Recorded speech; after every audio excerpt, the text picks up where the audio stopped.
जय जय रघुवीर समर्थ। शुका सारिखे पूर्ण वैराग्य ज्याचे, वशिष्ठा परी ज्ञान योगेश्वराचे। कवी वाल्मिका सारिखा मान्य ऐसा, नमस्कार माझा सद्गुरु रामदासा। जय जय रघुवीर समर्थ। मन हेची राम जनी मेघ श्याम, देही आत्मा राम पाहे डोळा। पाहुनिया डोळा स्वरूपी मुरावे, वाचेसी असावे राम नाम। जय जय रघुवीर समर्थ। श्री समर्थांपुढे नतमस्तक होऊन त्यांना वंदन करते, तुम्हा सर्व श्रोत्यांना अभिवादन करते आणि आत्मारामाला प्रारंभ करते। आज आपण आत्मारामातली 33वी ओवी बघणार आहोत। समर्थांनी आपल्या शिष्याला असं सांगितलं होतं की जे काही तुझ्याबरोबर येणार नाही ना, ते तू मला देऊन टाक, कारण जे काही तुझ्याबरोबर येणार आहे ते मला अजिबात नको आहे। म्हणजे जे तुझ्याबरोबर येणार नाही, नश्वर आहे, ते मला दे। आता माया आणि ब्रह्म यातील मायेच्या कक्षेत येणारी प्रत्येक गोष्ट नश्वरच आहे।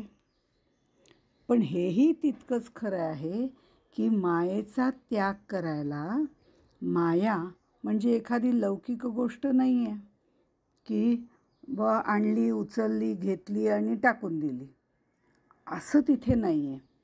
त्यामुळे माया म्हणजे लौकिक वस्तू नाही। सद्गुरू माईक गोष्टी द्यायला सांगतायत। आता शिष्यसुद्धा हुशार आहे, तो माईक गोष्टी म्हणजे काय वगैरे असं काही विचारत नाही। सद्गुरूंनी काय सांगितलं आहे, जे तुला उपयोगाचं नाही ते तू मला देऊन टाक, जे नश्वर आहे ते तू मला देऊन टाक। तो विचारतो, जे मला उपयोगाचं नाही ते घेऊन तुम्ही तरी काय करणार, हा त्याचा प्रश्न आहे। माईक गोष्टी कोणत्या, नश्वर म्हणजे काय, काही म्हटलेलं नाही आहे। आमच्यासारखा तो शिष्य त्यावेळेला असावा कदाचित।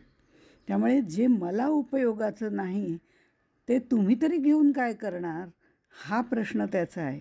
त्याच्यावर 33व्या ओवीमध्ये समर्थ म्हणतात, मजही ते काय करावे, परी तुझ पासून टाकवावे।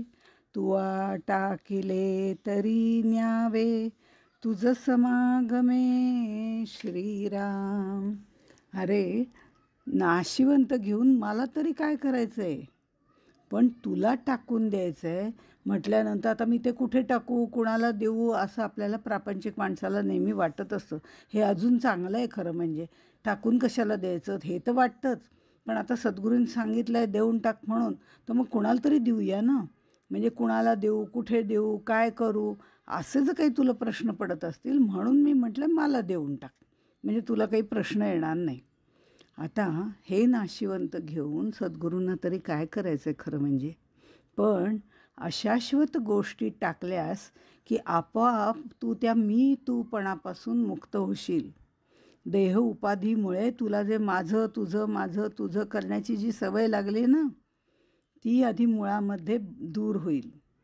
मी त्यांना दिलं, मी दिलेलं त्यांना आवडलं, त्यांना ते हवंच होतं, हा सगळा अहंकार निघून जाईल आणि या द्वैतापासनं तू मोकळा होशील। शिवाय वस्तू टाकण्याची म्हणजे त्याग करण्याची सवय लागावी लागते, म्हणून मी सांगतोय। आम्ही एवढी साड्यांची कपाटच्या कपाटं भरलेली असतात, पण टाकायची म्हटली की तीच साडी आम्हाला असं वाटतं नाही ही खूप छान आहे, अजून नको टाकायला, अजून नको टाकायला। असं आमचीसुद्धा साधी सवय आहे. म्हणजे वस्तू टाकण्याची सवयसुद्धा असावी लागते. देऊन टाकण्याची सुद्धा सवय असावी लागते. वस्तू देणं वेगळं आणि देऊन टाकणं वेगळं. कारण देणं म्हणजे फक्त आपण देतो, पण कुठेतरी ते ममत्व आपल्यामध्ये असतं त्या साडीबद्दल म्हणा, नेसायला म्हणून तुला देते, पण आणखीन कोणाला देऊ नकोस हं घरातल्या नेसायला, असं मुलीला जोरात आम्ही सांगतो. तुला म्हणून तुला आवडली तुला नेसायला म्हणून देते, पण उगीच जावेला वगैरे देऊ नको, कुठे डागबीग पाडेल. आता दिली आहे ना एकदा, मग सोडून दे ना. ते आम्हाला जमत नाही. तुला वस्तू टाकण्याची सवय व्हावी, त्याग करण्याची सवय व्हावी, म्हणून समर्थ शिष्याला हे सांगतायत. आता आम्ही नेहमी आरती म्हणतो आहोत दत्ताची. दत्ताची आरती म्हणताना सहजपणे म्हणतो, मी तूपणाची केली बोळवणं. किती सोपं आहे म्हणायला हे. पण मी तूपणाची केली बोळवणं ह्याच्यानंतर आता दत्ताची आरती झाली, 5 आरत्या झाल्या, आता प्रसाद वाढायला घ्या, इकडंच आमचं लक्ष जास्त असतं.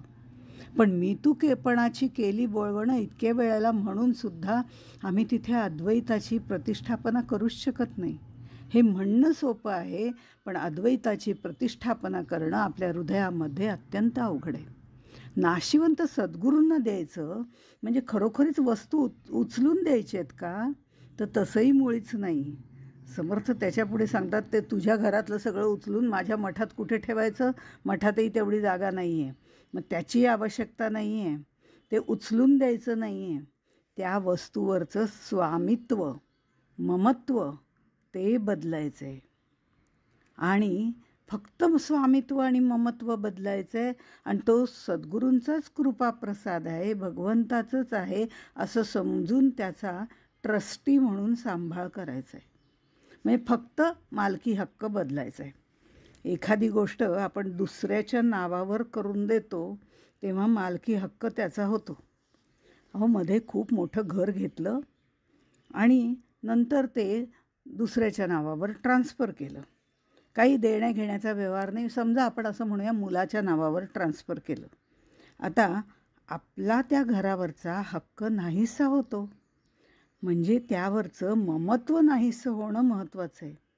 पण तरी पण आमच्या डोक्यात ते ट्रान्स्फर केल्यावर पण काही वेळेला असं असतं की ते खरं म्हणजे माझं घर होतं, इतके दिवस मी राहत होते, मी कमावलेल्या पैशातनं घेतलेलं आहे, असं घर कोणाला बांधता येणार नाही. काय अहंकार असतात एक एक, काही विचारू नका. पण तसे अहंकार असतात, ते कमी व्हावं म्हणून स्वामित्व किंवा मालकी हक्क दुसऱ्याला देण्यामध्ये काही नुकसान नाही आहे. पण तो मालकी हक्क आम्हाला सोडवत नाही, हेही तितकंच खरं आहे. आणि म्हणून नेहमी सांगितलं जातं की प्रपंच दाईसारखा करावा, परमार्थ आईसारखा करावा. कारण दाई जी आहे ती प्रपंचामध्ये मुलाला सांभाळायला येते, 10 ते 5 तिची ड्युटी करते आणि ती जाते. मुलाला बरं आहे का नाही आहे वगैरे ती बघत नाही. आई आली की ती त्यातनं बाहेर पडते. पण आईसारखं ती गुंतून पडत नाही. आणि आई मात्र जर मुलाला बरं नसेल तर रात्रभर जागते, रजा घेते, दुसऱ्या दिवशी परत नोकरीला जायचं असतं. असं सगळ्या गोष्टींमध्ये ती बाळामध्ये गुंतून गेलेली असते. आणि म्हणून परमार्थ आईसारखा करावा असं समर्थ आपल्याला सांगतात की या परमार्थात पूर्णपणे गुंतून जा, काही हरकत नाही. पण प्रपंच दाईसारखा करा सांगतात. आम्ही नेमकंच उलटं करतो. आम्ही परमार्थ जो आहे तो दाईसारखा करतो. वेळ असेल तर, प्रपंचामध्ये वेळ मिळाला तर कशीबशी सवड काढायची का नाही, मग आज जमत नाही, उद्या जमत नाही, अशा पद्धतीने आम्ही करतो. पण आम्ही परमार्थ मात्र दाईसारखा करतो आणि प्रपंच आईसारखा करतो. हे उलटं व्हायला पाहिजे, म्हणजे आपोआपच त्यातलं ममत्व कमी होतं. आपला अहंकार हळूहळू कमी व्हायला लागतो. समर्थ पुढे शिष्याला म्हणतात, माझ्यावर तुझा विश्वास आहे ना? माझ्यावर तुझा विश्वास आहे असं मी समजतोय.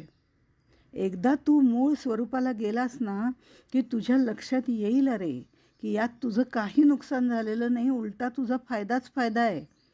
मनुष्य प्रत्येक गोष्टीमध्ये आपला फायदा पाहत असतो की नाही? मग इथे तर तुझा तोटा 100% नाही आहे. प्रत्यक्षात फायदा आणि तोटा असा विचार केला तर ते द्वैतातच येतं. पण त्यातूनही तू पूर्णपणे मोकळा होऊन जाशील अशी मी तुला खात्री देतो, असं ते म्हणतात. आणि म्हणून जसं निस्पृहता हा खरं म्हणजे सद्गुरूंचा चांगला गुण आहे, विशेष गुण आहे. खरं तर सद्गुरूंना त्यांनी देण्याची किंवा घेण्याची काही आवश्यकताही नाही आहे शिष्यानी, पण शिष्याचा मोह सुटावा, त्याचा त्याग व्हावा, हा उद्देश त्याचा आहे. गोंदवलेकर महाराज ज्या वेळेला काशी यात्रेला निघाले होते तेव्हा त्यांच्या आईचा कुठेतरी थोडासा जीव घरामध्ये गुंतलेला होता. मी काशीला गेल्यावर या घराचं काय होईल रे बाबा, त्या घराची थोडी काळजी घ्यायला पाहिजे ना जाण्यापूर्वी. महाराजांनी सांगितलं, तुझी एकदा तयारी झाली की मला सांग, मग मी पुढची व्यवस्था मी करतो. एकदा तिने सांगितलं, हो बाबा मी यायला तयार आहे, एकदा ही घराची फक्त काय व्यवस्था करायची तू बघ आणि आपण निघू. ठरलं ना, उद्या सकाळी आपण निघायचं आहे. ती म्हणली हो चालेल. तिने तयारी केली आणि नंतर महाराजांनी घरावर तुळशीपत्र ठेवलं आणि सगळ्या गावामध्ये सांगून आले, ज्याला जे हवं आहे ते घेऊन जा. अहो अर्ध्या तासामध्ये सगळं घर मोकळं झालं. आणि मग ते आईला विचारतात, आता काशीला जायला काही हरकत नाही ना. आता आई तरी काय सांगणार, मोह करायला तिथं काही उरलेलंच नव्हतं.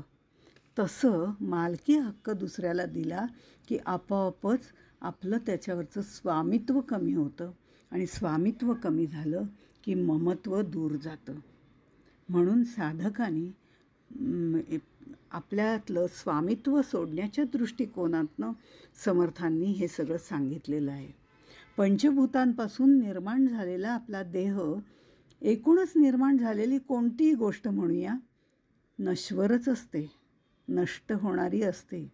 हे सगळं दृश्य जगत माझं, मी याच्यात आम्ही गुंतवून ठेवलेलं आहे. पण ते तसं नसतं. हे अविनाशी जे आत्मरूप आहे, आत्मस्वरूप आहे, ते मात्र शाश्वत आहे. ते समजून घेण्यासाठी नाशिवंत गोष्टींचा मनाने त्याग करणं आवश्यक आहे. शिष्यानी शाश्वताचा ध्यास घ्यावा म्हणून समर्थांची ही सगळी खटपट चालू आहे.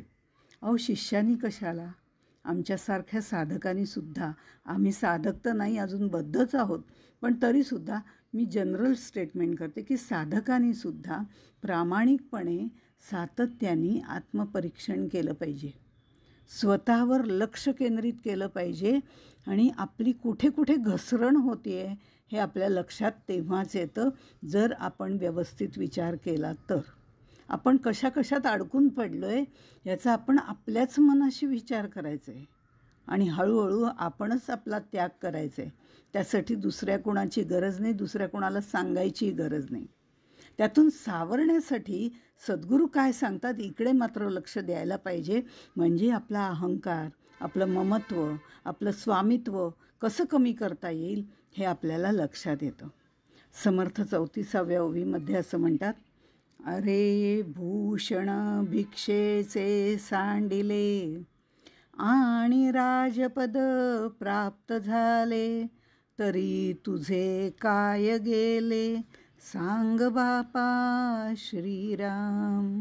नाशिवंत तितुके देशी, तरी पद प्राप्त निश्चयेशी, त्यामध्ये लालूच करीशी, तरी स्वहित न घडे श्रीराम. काय आहे, एखाद्या कुंभाराला राजा केला. पूर्वी कुंभार होता तेव्हा तो कसं असतं, राजाला घाबरायचा. हो काय म्हणतोय काय नाही, काय शिक्षा देतो, त्यांनी सांगितलेलं काम नीट करावं म्हणून. आता त्यालाच राजा केला आहे तर त्याला मडकी बनवणं, गाढवं राखणं हे काही करण्याची गरज आहे का? म्हणजे थोडक्यामध्ये कुंभारकी करण्याची काही गरज आहे का? बिलकुल नाही. आणि त्याला कोणाला घाबरण्याची पण गरज नाही.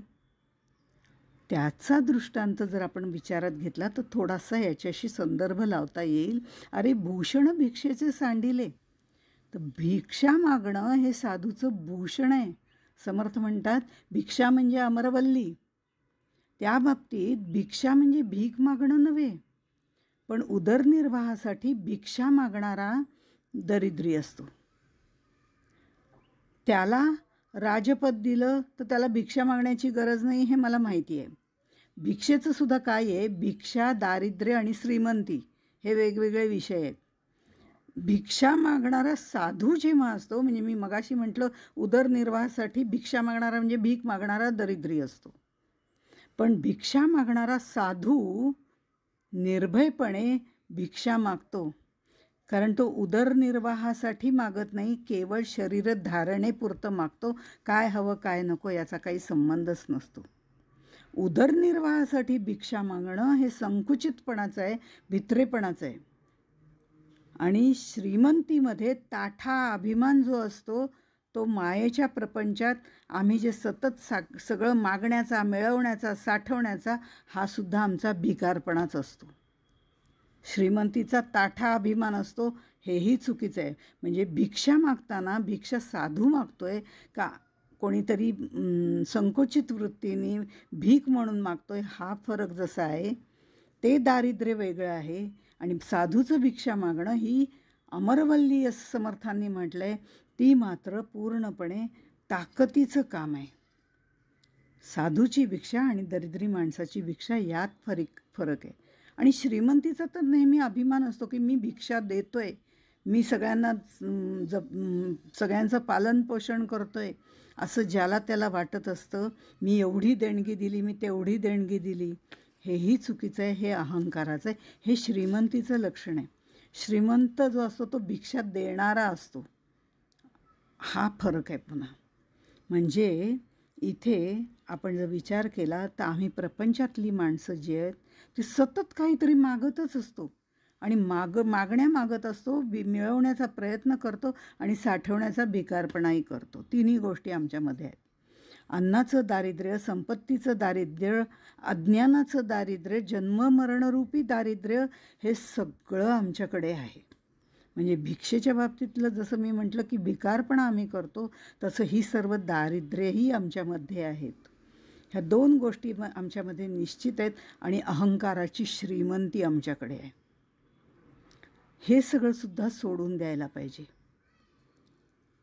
माया ओलांडून पुढे गेल्यावर ब्रह्मज्ञान किंवा स्वरूपाचा बोध ज्या वेळेला होतो त्यावेळेला आपल्याला या सगळ्या गोष्टी त्याच्यापुढे तुच्छ वाटायला लागतात. संसारामुळे आपल्याला या मायेचं भूषण वाटतं, ते भूषण भ्रमात्मक आहे, त्याचा त्याग करायचा आहे आणि राजपद उपभोगायचं आहे. एकदा का हे राजपद, कैवल्यपद आपल्या हातात आलं की आपल्याला या सगळ्या गोष्टींचं काही महत्त्वच वाटत नाही. जेवढं नाशिवंत आहे त्यावरचं स्वामित्व, ममत्व काढून टाकायचं आहे. हे जे म्हटलं त्याच्यामध्ये शरीर हे आपलं पहिलं नाशिवंत आहे. आपल्यापासून खरं म्हणजे सोपी व्याख्या म्हणजे काय, जे जे आपल्यापासून दूर जातं ते सर्व नाशिवंत आहे, ही सोपी व्याख्या म्हणायला हरकत नाही. जे जे आपल्यापासून दूर आहे, माझे हात, माझे पाय वगैरे आपण म्हणतो, पण त्या संघाताचं शरीर होतं ते शरीर तरी आपलं कुठे आहे, तेही केव्हा ना केव्हा तरी जाणारच आहे आपल्यापासून दूर.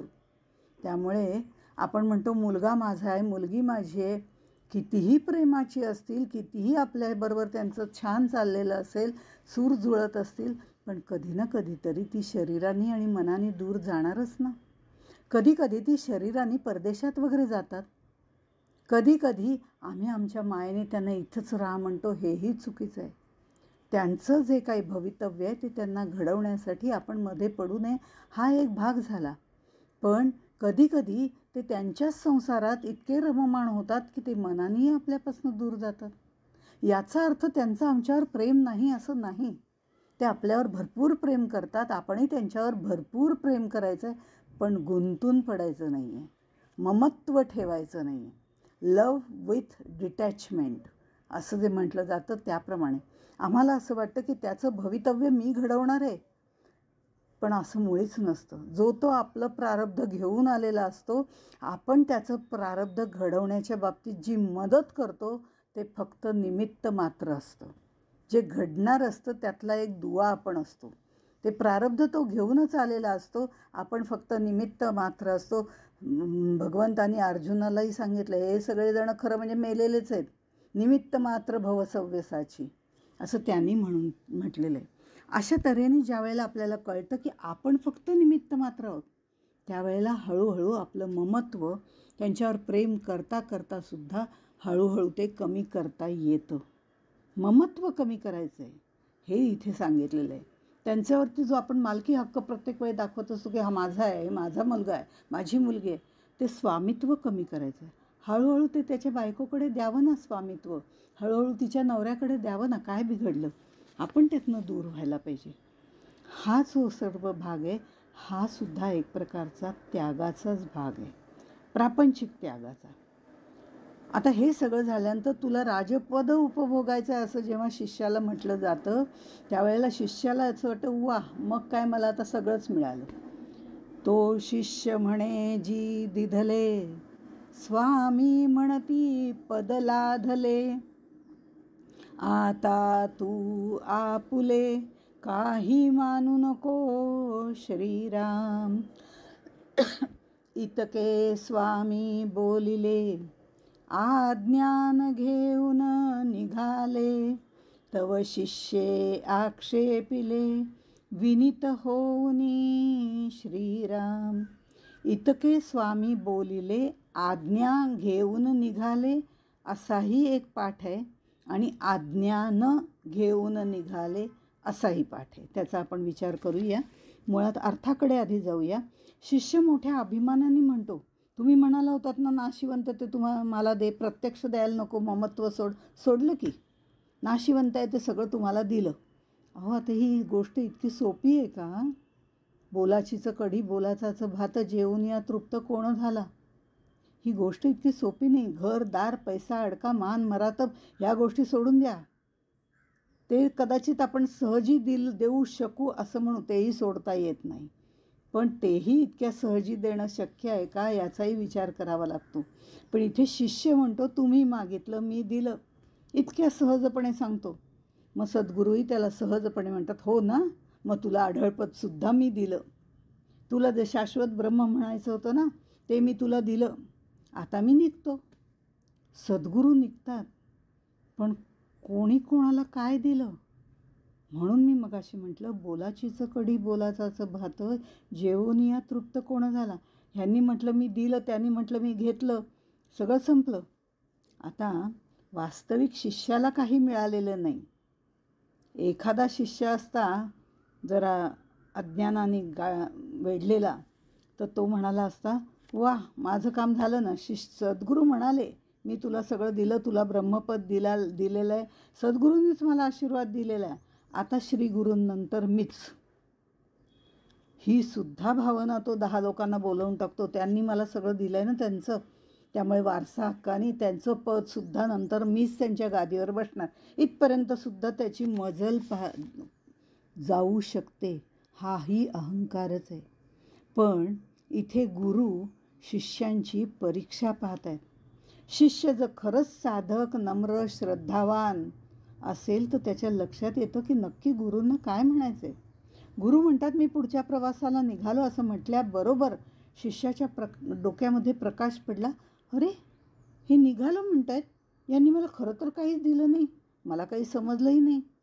आणि श्रीगुरू तर हातामध्ये कुबडी कमंडलू घेऊन पायात खडावा घालून निघाले की. म्हणजे जोपर्यंत मी तूचा भेद आहे तोपर्यंत ब्रह्मज्ञान नाही, ही गोष्ट त्याच्या लक्षातच आली नाही. या मगाशी मी म्हटलं की या ओवीबद्दल थोडासा पाठभेद आहे. इतके स्वामी बोलिले, आज्ञा घेऊन निघाले, असं बऱ्याच ग्रंथातनं लिहिलेलं आहे. पण आज्ञान घेऊन निघाले असंही एखाद्या बाडामध्ये म्हटलेलं आहे. पण हे तितकंसं योग्य वाटत नाही, आज्ञा घेऊन निघाले. कारण आपण जर वरिष्ठांकडे गेलो तर त्यांची आज्ञा किंवा अनुमती घेऊन बाहेर पडतो. बरं मी निघू का, असं आपण त्यांना अगदी प्रेमाने अदबीने विचारतो आणि मग बाहेर पडतो. पण इथे सद्गुरू शिष्यांची आज्ञा घेऊन बाहेर पडतील, हे चुकीचं आहे. सद्गुरू हा श्रेष्ठ आहे शिष्यापेक्षा. तर समर्थ शिष्याची आज्ञा घेऊन निघाले असं म्हणणं तितकंसं मनाला पटत नाही. म्हणून आज्ञा घेऊन निघाले हे थोडंसं म्हणताना बरं वाटत नाही.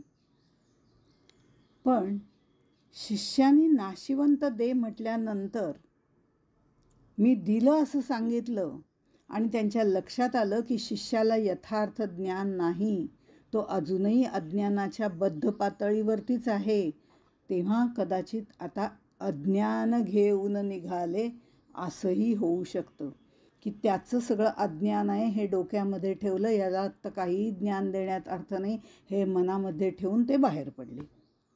असं एक वेळ अर्थ आपण काढू शकतो.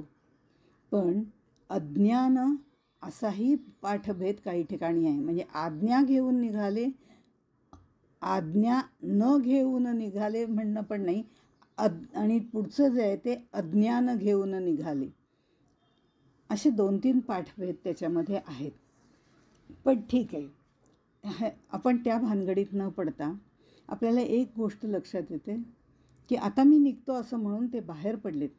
शिष्याची वृत्ती जोपर्यंत बाहेर धावणारी असते तोपर्यंत त्याला सद्गुरूंची गरज असते. ती अंतर्मुख होण्याकरता, त्याची वृत्ती वळवण्याकरता सद्गुरूंची गरज असते आपल्याला. शिष्य अंतर्मुख झाला की आणि त्याचं दृश्याचं सगळं प्रेम सुटलं, सद्गुरूंच्या हाताला धरून तो तिथपर्यंत पोचला की हृदयस्थ परमेश्वराकडून त्याला मार्गदर्शन होतं. आणि हा हृदयस्थ परमेश्वर म्हणजेच सद्गुरू आणि तेच परब्रह्म आहे. हा हृदयस्थ जेव्हा होतो तेव्हा त्या हृदयस्थ परमेश्वराकडून त्याला हे मार्गदर्शन होतं आणि अंतर्मुख होण्यासाठी या शबल झालेल्या सद्गुरूंची आवश्यकता असते. इथे चित्तशुद्धी महत्त्वाची आहे, ती समर्थ आपल्याला सांगणारच आहेत. पण शिष्याचं अज्ञान बघून ते सगळं दूर करायचं आहे त्यांना, आणि ते करण्यासाठी त्यांनी असं म्हटलेलं आहे, आता पुढिले समासी संवाद होईल उभयतांसी, तेणे स्वानंद सिंधूसी भरिते दाटे बळे श्रीराम. इति श्री आत्माराम रामदासी पूर्णकाम, ऐका सावध वर्म सांगिजेल पुढे श्रीराम. आता पुढच्या ह्याच्यात खरं म्हणजे गुरु शिष्यांचा संवाद सुरू होईल. सगळीकडे आनंद रसात पाझरायला लागेल, कारण आत्माराम हे ब्रह्मनिरूपण आहे. त्या ब्रह्माची अनुभूती येणारा तो पूर्णकामच असतो. ब्रह्म अनुभव आल्यानंतर कशाची कामनाच राहत नाही, काही मिळवण्याचं राहत नाही, काही प्राप्तव्य नाही, काहीच नाही. शिष्याला सुद्धा अमंगल वासनांचा, अहंकाराचा त्याग करावा लागतो. नाशिवंत सर्व सोडून द्यावं लागतं. अंतरापासून वैराग्य तेच जाणीजे परमभाग्य, वैराग्या परते भाग्य आणिक नाही, असं समर्थ दासबोधामध्ये म्हणतात. आता मात्र शिष्य प्रश्न विचारतोय की नाशिवंत म्हणजे काय, नेमकं कशाचा त्याग करायचा? ज्याला मी माझे माझे म्हणतो, माझं घर, माझं रूप, माझा अहंकार, ते सर्व त्याग करायचं आहे ना, त्याचं उत्तर समर्थ माया निरूपण या दुसऱ्या समासात देतात. तो आपण पुढच्या वेळेला बघू. तोपर्यंत इथेच थांबू. जय जय रघुवीर समर्थ.